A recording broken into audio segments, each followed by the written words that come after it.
जोहार, मैं नंदू मोदक। आप देख रहे हैं देव झारखंडी ब्लॉग। इस वक्त हम बोकारो जाने के क्रम में हमें रास्ते में मिले हैं प्रदीप दा, जेएलकेम के नेता, और इनके साथ हम कुछ पूछताछ बातचीत करने के लिए इनको रोके हैं। और आइए जानते हैं, इनका परिचय लेते हैं। दादा, सबसे पहले आपका परिचय। जोहार दादा, और आपके देव झारखंडी ब्लॉग को और आपके चाहने वाले सुनने वाले सबको मेरे ओर से नमस्कार, जोहार, सत श्री अकाल और अस्सलाम वालेकुम। मेरा नाम प्रदीप महतो, मैं केंद्रीय सचिव जेबीकेएसएस जेएलकेम। दादा, आपका आवास कहाँ है? मेरा आवास अंधारी। दादा, यहाँ से टिकट के मायने में जब विधानसभा का टिकट जेएलकेम के सुप्रीमो के द्वारा दिया गया, तो यहाँ से सबसे हेड लिस्ट में नाम आप ही का था। फिर क्या रीजन हुआ कि बाघमारा के प्रत्याशी को छोड़ के टुंडी के दीपक रवानी जी को मिला? देखिए नंदू जी, सबसे बड़ी बात, पार्टी ने जो भी प्रत्याशी को दिया, हम उसके बारे में कोई कटाक्ष नहीं करेंगे, लेकिन परिणाम आपके सामने है कि एक निर्दलीय प्रत्याशी से हमारे प्रत्याशी का वोट कम आया है, जो अपने आप में ये चरितार्थ करता है कि ऐसे प्रत्याशी को चुनाव में उतारा गया जो कि पूरे झारखंड में जितने भी प्रत्याशी आए थे वो सबसे 20 में से लोवेस्ट में आए। हम टॉप 20 में भी नहीं रह पाए। दादा, क्या रीजन रहा कि जैसे कि हम आपसे बात करने के लिए ग्रसित हैं, तो हमारा पास कुछ डिटेल है कि लोकसभा में आपके यहाँ 45,000 कुछ समथिंग वोट था प्लस, और यहाँ विधानसभा में जस्ट 6 महीना के दरमियान नीचे गिर के आज 15,000 के आसपास में आप लोग रह गए, या 15,000 कुछ समथिंग होगा। क्या रीजन है? देखिए, बड़ा चीज है पत्रकार महोदय की, जब चेहरा नहीं अच्छा रहेगा, फेस फिगर अगर नहीं रहेगा, तो पार्टी ऐसे प्रत्याशी को दिया गया जो कि बाघमारा के 47 पंचायत और 8 नगर निगम के क्षेत्रों में उसकी कोई पहचान नहीं थी। सिर्फ जो भी वोट आए हो वो भाई जयराम और टाइगर जयराम महतो के नाम से आए। लोग नाम से वोट नहीं देंगे, उनकी क्रियाकलाप होनी चाहिए, उनकी एक्टिविटी होनी चाहिए, और जो बाघमारा में थी नहीं, और वो ऐसे प्रत्याशियों को यहाँ ला दिया गया, जबरदस्ती बाघमारा के ऊपर थोप दिया गया। जनता ने उसका प्रतिकार किया और लोगों ने वोट को घटा दिया। धरातल में यहाँ उनका तैयारी क्या रहा? जो आपको प्रत्याशी मिला था यहाँ से बाघमारा से, उनका तैयारी धरातल में कैसा रहा? कुछ नहीं था, उसको चिंता नहीं हो। हमारे बाघमारा में 47 पंचायत है, अगर वन बार में वो 47 पंचायत का नाम बोल दे। नहीं, जो भी बात है, जैसे यहाँ के 1 नंबर में आप थे प्रत्याशी के रूप में, प्रदीप जी का नाम आ रहे थे, और हम जेबीकेएसएस का जो भी कार्यकर्ता थे वो बोल रहे थे कि यहाँ प्रदीप जी 1 नंबर में, उन्हीं को टिकट मिलेगा। जस्ट की चुनाव से पहले ये परिणाम आता है कि टिकट उनको मिला जाता है, तो उनका तैयारी धरातल में किस स्तर में रहा? क्या आपके साथ उनका समन्वय बना कि नहीं बना? नहीं, वो तो किसी को नहीं पूछे हैं। पूरे बाघमारा के जितने भी इकाई थे वो किन्हीं से पूछताछ नहीं किए।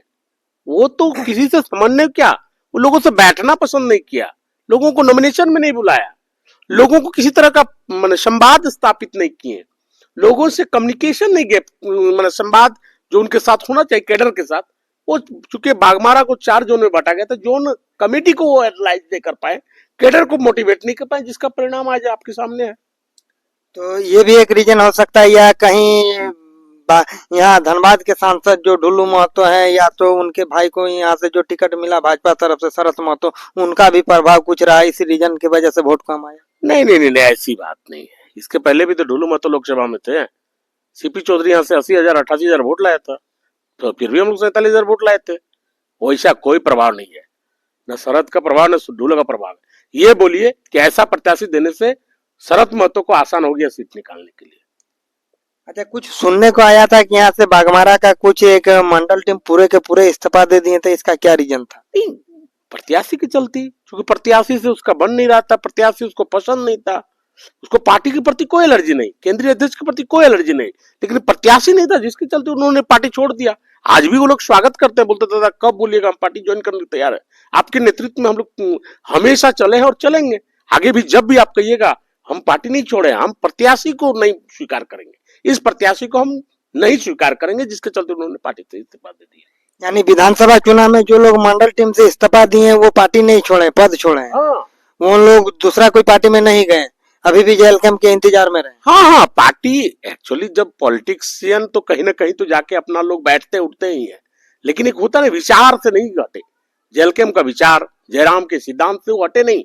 लेकिन चेहरा पसंद नहीं था, वो दूसरे के साथ काम करने लगे, किसी अन्य व्यक्ति के साथ, अन्य निर्दलीय के साथ वगैरह वगैरह के साथ काम जरूर किए, लेकिन वो हमारी पार्टी विचार से कभी नहीं मैंने मोह भंग नहीं हुआ, या हमारी पार्टी के प्रति उनका कोई नेगेटिव भाव नहीं है, सीधी सी बात है। नहीं, कुछ कुछ जगह फेसबुक व्हाट्सएप वगैरह में देखने को मिलता था कि दीपक रवानी का तूफानी दौरा चल रहा है। हम लोग तो जैसे मीडिया के माध्यम से सोशल मीडिया में देख रहे थे, तो हम उन लोग को लगता था कि नहीं उनका बढ़िया से तैयारी चल रहा है, या वैसा कुछ दिखा नहीं जैसे सोशल मीडिया में दिखाया जा रहा है। बंधु देखिए, अगर तूफानी दौरा होता तो 47 से 15,000 नहीं ना आता, 47 से 57,000 होना चाहिए था, 1 लाख वोट आना चाहिए था। तूफानी दौरा का मतलब किस तरह की भाषा को समझने का चीज है बंधु, किसी भी चीज का तूफानी। ये मीडिया का बात बता रहे हैं, सोशल मीडिया में हम लोग देख चुके थे ग्रुप में। फिजिकली बोल रहा हूँ, अगर दौरा होता तो वोट बढ़ते, लोगों से संवाद स्थापित करते तो वोट इंक्रीज करता, वोट डिक्रीज नहीं करता। वोट आपका कहाँ आ गया, 1/3 वोट नहीं आया, 15 या 45, 47,000 होता है तो 1/3 वोट आया है, तो 1/3 वोट लाया मतलब आप लोगों को अंडर एस्टिमेट कर दिए, संवाद स्थापित नहीं किए, पंचायत गए नहीं, कैडर को पूछे नहीं, जोन को तरजीह नहीं दिए, लोगों से संवाद स्थापित नहीं किए, लोगों को उस ढंग से मोटिवेट नहीं कर पाए कि भाई जयराम को, इसी के बगल में आपका टुंडी है, वहां 44,000 वोट आया, बगल में डुमरी है जहां हमारे केंद्रीय जज खड़ा हुए थे 94,000 वोट आया, बगल में बेरमो थे 60-70,000 वोट आए, बगल में आपका गोमिया है वहां हमारा 66,000 वोट आया, चंदन क्यारी है वहां हमारा 60,000 वोट आया। बाघमारा ऐसा क्या चीज हो गया कि आप चीजों को सहजता समझ सकते हैं कि कहीं ना कहीं प्रत्याशी उस ढंग से नहीं कर पाए कि आपका बगल में चंदन क्यारी वोट लाया, टुंडी वोट लाया, आपका डुमरी लाया, बेरमो लाया, और बीच का बाघमारा क्यों खराब हो गया? क्योंकि प्रत्याशी वैसा था ही नहीं, झूठ मूठ का उसको दे दिया गया था, संगठन को कमजोर कर दिया, जिससे संगठन आज ग्रसित है और आज संगठन आगे बढ़ नहीं पा रहा है दुष्परिणाम की चलती। कहने का मतलब है कि इस तरह की घटनाओं को जब चुनाव से पहले हुआ, दीपक रवानी को यहाँ से टिकट मिला, उसके बाद राजगंज में यहाँ से बाघमारा मंडल के पूरा जोन ही पद छोड़े, तो ये सब का सूचना तो टाइगर जयराम तो सुप्रीमो पास पहुंचा होगा। तो क्या सुप्रीमो उस समय आप लोग को दिशा निर्देश नहीं दिए थे कि आप लोग आपस में प्रदीप दा के साथ मिलकर समन्वय बना लीजिए?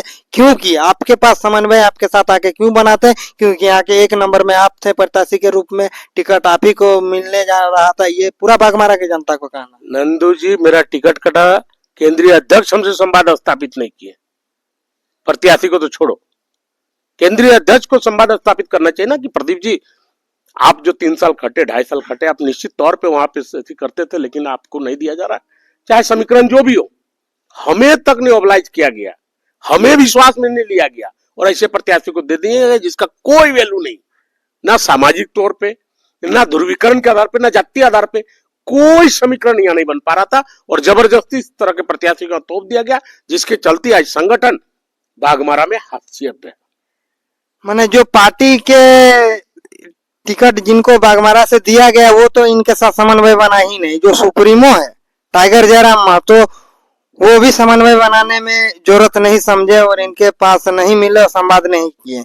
ये रीजन है कि आज बाघमारा से जो लोकसभा जस्ट 6 महीना पहले 45,000 समथिंग प्लस कुछ वोट आता है, और जस्ट विधानसभा 6 महीना बाद ये रीजन रहता है कि 15,400 या 300 में आके सिमट जाते हैं। दादा आगे का क्या तैयारी है आपका? हम तो आज आप बैठे हुए, आज हम 4 गांव का दौरा करके आ रहे हैं दादा। हम अभी लौपिटी गए हुए थे, 3 टोला हम लोग बैठ के आ रहे हैं। हम लोग अभी जाएंगे मधुबन, हम लोग का प्रोग्राम है सदरियाडी में। हम डेली, हमारी एक रूटीन है, डेली लोगों से बैठना, लोगों से संवाद स्थापित करना और लोगों के सुख दुख में रहना। वोट 5 साल में आती है, एक राजनीतिक पैरामीटर है, लेकिन जिनके अंदर सामाजिक काम करने की चेतना हो, जिनको समाज के प्रति समर्पण करना हो, उसके लिए वोट कोई मायने नहीं रखता। हम समाज सेवा में हमेशा लगे हुए हैं। हमारी 2 गाड़ियां दिन रात काम कर रही है। लास्ट वाली गाड़ी हमारे डेली लोगों के लिए सेवा कर रही है। एम्बुलेंस मेरी दिया हुआ है, स्वर्गीय महावीर महतो स्मारक समिति के द्वारा, ट्रस्ट के द्वारा दिन रात काम कर रही। चुनाव हो चाहे ना हो, राजनीति अलग चीज है, हम सामाजिक सेवा में लगे हुए हैं। और आज सामाजिक सेवा के चलते हम भाई जयराम के आइडियोलॉजी के साथ आए थे। भाई जयराम महतो चुनाव जीते, मैं उनको बधाई देता हूं, लेकिन जिस विचार के साथ, जिस सोच के साथ हम लोग झारखंड बदलने के लिए आए थे, हमारी लड़ाई यहाँ थी 1932 की। हमारी लड़ाई थी बाहरियों के विरुद्ध। हम लड़ने लगे अपने के साथ, हम लड़ने लगे अपने लोगों के साथ। ये गलत विचार है। हमको लड़ना चाहिए था 1932 का जो विरोध कर रहा है, जो बाहरी तंत्र है, जो हमारे यहाँ के आर्थिक दोहन कर रहे हैं, शारीरिक दोहन कर रहे हैं, हमारे नौकरियां खा रही हैं, हमारी धन संपत्ति, हमारा संपदाकार है। हमारी लड़ाई उन विचारों के साथ आए थे। जयराम जी को एक छोटे से गांव से उठा के आज माननीय विधायक बना गया, उन विचारों के साथ आए। हम भाई जयराम को इस चैनल के माध्यम से ये कहना चाहते हैं कि जिस विचार के साथ पैदा हुए उस विचार को अक्षरश रखिए। कभी भी सरकार में जाने की जरूरत न महसूस करें। अगर सरकार में गए तो आने वाले समय में मैं आपको विश्वास दिलाता हूं कि एक सैकड़ों पार्टियां बनी झारखंड में, बाबूलाल मरांडी की जेबीएम बनी। आज जेबीएम कहां हाशिए पे है, वही परिणाम कहीं जेलकेम के साथ ना हो। हम सरकार के साथ नहीं, हम सरकार के विरोध खड़ा रहेंगे, क्योंकि इसी विरोध के सर के बूते हमारी पार्टी खड़ी हुई थी। इन्होंने क्षेत्रीय भाषा जब मिनट कटात करना चाहूंगा, ये जो जेएलकेम की सुप्रीमो की जहां तक बात है, तो मेरे चैनल में जो भी वीडियो गया आज तक ज्यादातर जेएलकेम का ही गया है। और जेएलकेम के सुप्रीमो कुछ मीडिया के माध्यम से वो पहले ही बता चुके थे कि मेरा माने जो भी निर्देश होगा ये दूसरे पार्टियों के जाने के विचार में नहीं होगा, क्योंकि ये हम निर्णय नहीं लेंगे और जो भी निर्णय हम लेंगे यहाँ के जनता के पक्ष में लेंगे, उसके विरोध में नहीं लेंगे। तो फिलहाल जो मीडिया में न्यूज चल रहा है कि इनको शिक्षा मंत्री का पद दिया जा रहा है या तो डिप्टी सीएम बनाने का बात है, तो ये सब अफवाहें साबित वो कर चुके हैं। नहीं, पत्रकार महोदय, मैं फिर क्या बोला, मैं भी एक जनता हूँ, पार्टी का एक सिपाही हूँ, मतलब जनता हूँ। मैं भी वही राय दे रहा हूँ। मेरा व्यक्तिगत राय है कि हम जो लड़ाई लड़े, पिछला बार भाषा किसने लाया था? हेमंत सोरेन ने। जेएसएससी के एग्जाम रिजेक्ट क्यों किए थे? हेमंत सोरेन ने। हमारे लोगों का एग्जाम जेपीएससी नहीं क्वालिफाइंग किए, किसने किए थे? हेमंत सोरेन ने किए थे। आज प्रचंड बहुमत से हेमंत की सरकार आई है और उसके विरोध मेरी पार्टी बनी, और पुनः मैं यदि उस पार्टी के किसी भी तरह से अलाइनमेंट करते हैं तो मेरी पार्टी हाशिए में चली जाएगी। पुनर्जन्म करने के लिए हमको सोचना पड़ेगा। इसलिए पार्टी को इस आइडियोलॉजी पे जाना चाहिए, मेरा व्यक्तिगत विचार है। एक पार्टी का सिपाही होने के नाते हम ये आग्रह करेंगे कि कहीं ना कहीं पार्टी के पदाधिकारियों से विचार विमर्श ले। चुनाव जीतने के बाद अभी तक पार्टी के लोगों का बैठक नहीं हुई है, सारे सेंट्रल कमेटी, कोर कमेटी, चाहे किन्हीं की बैठक नहीं हुई है।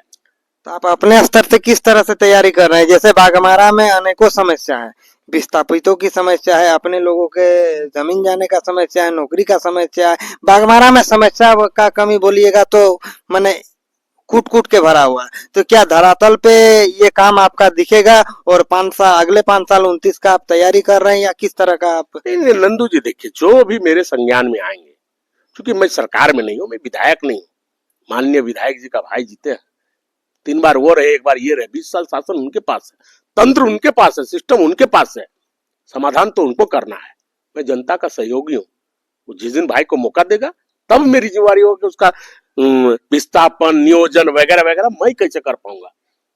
उदाहरण के तौर पे मैं बताना चाहूंगा, जैसे कि टाइगर जयराम महतो जेएलकेम के एक सीट लाए हैं टुंडी में, डुमरी से, और उनका कहना है कि हम 80 पे 1 भारी रहेगा। और उनका जैसे पहला जनता दरबार भी लगा तो मेरे ख्याल से नेहरू में लगा था, जो टुंडी विधानसभा पड़ता है।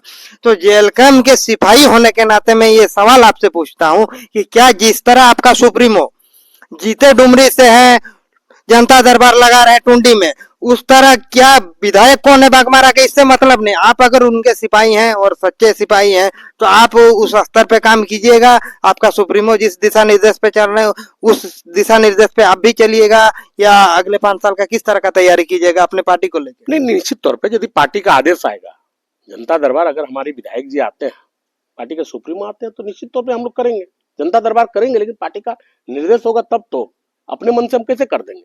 हम पार्टी के से बंधे हुए हैं। जो हमारा रूल है, जो हमारा काम करने का है, जो मेरा पैरामीटर में है, जो हमारा सिस्टम में है, जो हमसे बन पड़ेगा, हम लोगों का सहयोग करेंगे। जो आम जनता हमारे पास आएंगे, जो समस्या को लेकर आएंगे, हम उसको निष्पादन करने का प्रयास करेंगे। पुनः हम लोग उसको प्रयासरत करेंगे कि 4 साल 5 साल उनके साथ रह के उनके समस्या को उनके आधार पर सुनते हुए उनको निस्तारण करेंगे हम लोग।